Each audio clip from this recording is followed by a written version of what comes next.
5 టీఎంసీల నీళ్లను మనం నిల్వ చేయగలిగినప్పుడే ఈ పంపులు ఎత్తాలి.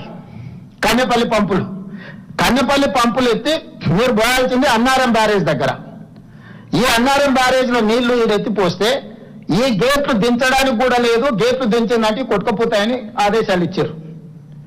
ఈ గేట్లు దించకుండా కన్నెపల్లి పంప్ హౌస్ వెళ్ళి అన్నారం దగ్గర నీళ్లు వస్తే నీళ్ళు ఎక్కడికి పోతాయి చారి గారు?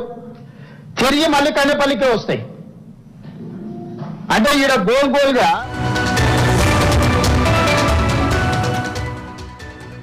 సాగునీటి పారుదల శాఖ మంత్రి ఉత్తమ్ కుమార్ రెడ్డి నేతృత్వంలో కాళేశ్వరం ప్రాజెక్టుపై ప్రజాభవన్లో ఒక ప్రత్యేక పవర్ పాయింట్ ప్రెజెంటేషన్ జరిగింది. ఈ కార్యక్రమానికి ఉప ముఖ్యమంత్రి మల్లు భట్టి విక్రమార్కతో పాటు ఇతర మంత్రులు, ఎంపీలు, ఎమ్మెల్యేలు, పలువురు ప్రజా ప్రతినిధులు హాజరయ్యారు. ముఖ్యమంత్రి రేవంత్ రెడ్డి కూడా ఈ సమావేశంలో పాల్గొని ఇరిగేషన్ శాఖ ఉన్నతాధికారులతో ప్రాజెక్టు భవిష్యత్తుపై విస్తృతంగా చర్చించారు.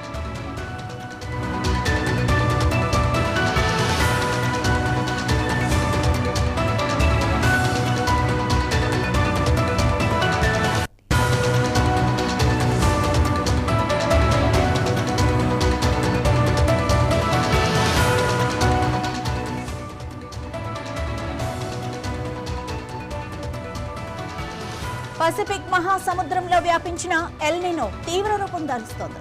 ఇది గత 75 ఏళ్లలో అత్యంత బలమైనదని అమెరికా వాతావరణ కేంద్రం హెచ్చరించింది. ఇక సముద్ర ఉపరితల ఉష్ణోగ్రతలు సాధారణం కంటే 2 డిగ్రీల సెల్సియస్ అధికంగా నమోదవుతున్నాయని తాజా నివేదికలు చెబుతున్నాయి. ఈ ప్రభావం ఈ ఏడాది చివరి వరకు, వచ్చే ఏడాది వసంతకాలం ఆరంభం వరకు కొనసాగుతుందని అంచనా వేస్తున్నారు.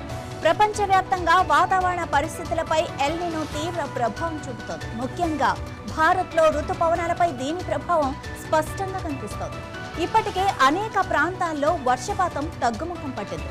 భారత వాతావరణ శాఖ కూడా రుతుపవనాలు సాధారణం కంటే తక్కువగా ఉంటాయని అంచనా వేసింది. దీనివల్ల వ్యవసాయం, విద్యుత్ ఉత్పత్తిపై తీవ్రమైన ప్రభావం పడుతోంది.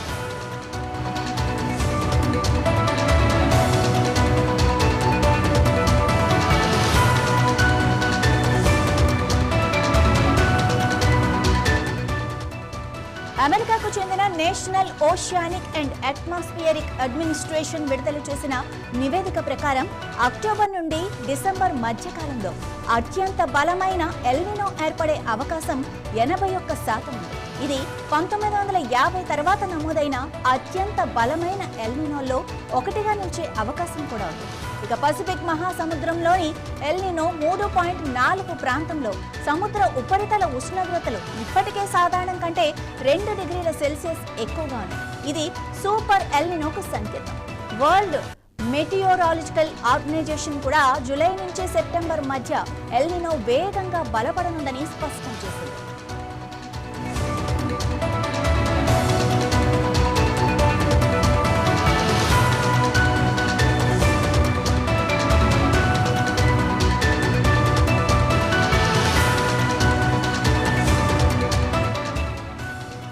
ఎల్ నినో ప్రభావంతో తెలుగు రాష్ట్రాల్లోనూ రుతుపవనాలు సాధారణం కంటే చాలా తక్కువగా ఉంటాయని భారత వాతావరణ శాఖ అంచనా వేసింది. వ్యవసాయంపై దీని ప్రతికూల ప్రభావం ఉంటుందని వ్యవసాయ శాఖ అధికారులు భయపడుతున్నారు. వరితో పాటు ఇతర పంటల ఉత్పత్తి తగ్గుతుందని, రాష్ట్రంలో కరువు పరిస్థితులు రావచ్చని కూడా హెచ్చరించారు. ప్రజలకు ఆహార సమస్య రాకుండా, ధరలు పెరగకుండా ప్రభుత్వం ముందస్తు చర్యలు చేపట్టాలని కూడా సూచించారు.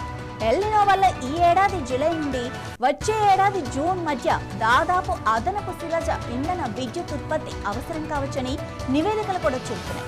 ప్రధానంగా శీతలీకరణ డిమాండ్ పెరగటం, జల విద్యుత్, పవన విద్యుత్ ఉత్పత్తి తగ్గటం దీనికి కారణం. ఇది అదనంగా 17 మిలియన్ టన్నుల కార్బన్ డైఆక్సైడ్ ఉద్గారాలకు దారితీయవచ్చు. ఎల్ నినో ప్రభావాలపై ప్రధాని కార్యాలయం కూడా జూలై 7వ తేదీన సమీక్ష నిర్వహించింది. నిరంతర పర్యవేక్షణ, సన్నద్ధతకు ఆదేశాలు కూడా జారీ చేసింది.